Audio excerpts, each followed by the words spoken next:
Kochi coastal police സ്റ്റേഷനിലെ CPOയ്ക്ക് ഒരു മോഹം തോന്നി. നാട്ടിലാകെ പരസ്യം കാണുന്ന സ്പായിൽ പോയി ഒന്ന് മസാജ് ചെയ്യണം. സ്ത്രീകൾ മസാജ് ചെയ്യുന്ന പാലാരിവട്ടത്തെ പേരുകേട്ട ഒരു സ്പായിൽ പുള്ളി പോയി. മസാജൊക്കെ കഴിഞ്ഞ് ഫീസും ടിപ്പും കൊടുത്ത് സന്തോഷത്തോടെ മടങ്ങി. കുറച്ചു നേരം കഴിഞ്ഞ് സ്പായിൽ നിന്നും ഒരു കോൾ വരുന്നു. മസാജ് ചെയ്ത പെൺകുട്ടിയുടെ 3 പവൻ്റെ മാല കാണാനില്ല. അത് നിങ്ങൾ എടുത്തതാണ് എന്നാണ് ആരോപണം. താൻ മാല എടുത്തിട്ടില്ലെന്നറിയിച്ച് ഫോൺ വെച്ചു. പിന്നാലെ പാലാരിവട്ടം പോലീസ് സ്റ്റേഷനിൽ നിന്നും മറ്റൊരു ഫോൺ കോൾ കൂടി വരുന്നു. സ്പായിൽ നിന്നും മാല മോഷ്ടിച്ചതിന് നിങ്ങൾക്കെതിരെ പരാതിയുണ്ടെന്ന് അറിയിച്ചു.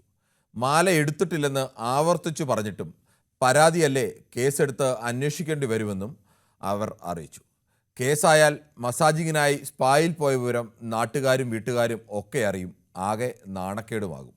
ഈ സമയം രക്ഷകനായി SI KK ബൈജു പ്രത്യക്ഷപ്പെടുന്നു. 4 ലക്ഷം രൂപ തന്നാൽ കേസ് സെറ്റിലാക്കാമെന്ന ഓഫറാണ് വെക്കുന്നത്. ഇത്ര വലിയ തുക പറ്റില്ലെന്ന് പറഞ്ഞതോടെ SIയുടെ സ്വരം മാറി. സ്ത്രീകൾ മസാജ് ചെയ്യുന്ന സ്പായിൽ പോയ വിവരം ഭാര്യയെ വിളിച്ച് അറിയിക്കുമെന്നായിരുന്നു ഭീഷണി. നാണക്കേട് ഭയന്ന് 4 ലക്ഷം രൂപ കൊടുത്ത് CPO കേസ് ഒതുക്കി. എന്നാലും താൻ പറ്റിക്കപ്പെട്ടല്ലോ എന്നതിൽ കുണ്ഠിതനായ CPO സ്വന്തം നിലയിൽ അന്വേഷണം തുടങ്ങി. അപ്പോഴാണ് ഞെട്ടിക്കുന്ന വിവരം പുറത്തായത്. SI KK ബൈജുവും സ്പായിലെ ജീവനക്കാരി രമ്യയും ഇടനിലക്കാരൻ ഷിഹാമും ചേർന്ന് ഇങ്ങനെയുള്ള തട്ടിപ്പുകൾ നിരവധി നടത്തിയിട്ടുണ്ട്.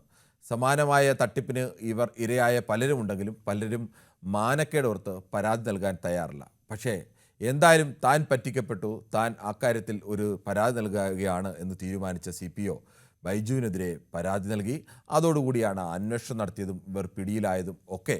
എന്തായാലും നാണക്കേടോർത്ത് കേസ് കൊടുക്കാൻ തയ്യാറാവാത്ത നിരവധി പേർ അതിൽ ഉണ്ട്. അവരിലേക്കടക്കം അന്വേഷണം ചെല്ലും എന്നതും ശരിയാണ്.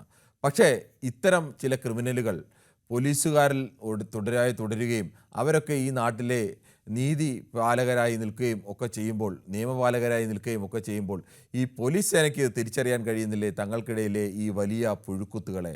നന്നായി നടക്കുന്ന പോലീസ് സേനയ്ക്ക് ആകെ, നന്നായി ജോലി ചെയ്യുന്ന ഓഫീസർമാർക്കും ജീവനക്കാർക്കും ആകെ നാണക്കേടായ ഇത്തരം തട്ടിപ്പുകാരെ യഥാസമയം പിടികൂടാൻ എന്തുകൊണ്ടാണ് കേരള പോലീസിന് കഴിയാതെ പോകുന്നത്? ഇത്തരം ക്രിമിനലുകൾ പോലീസ് സേനയിൽ വെച്ച് പൊറുപ്പിക്കേണ്ടതുണ്ടോ? ഈ വിഷയമാണ് ന്യൂസ് 18 പൊതുവേദി ചർച്ച ചെയ്യുന്നത്. പ്രേക്ഷകർക്കും പ്രതികരിക്കാം.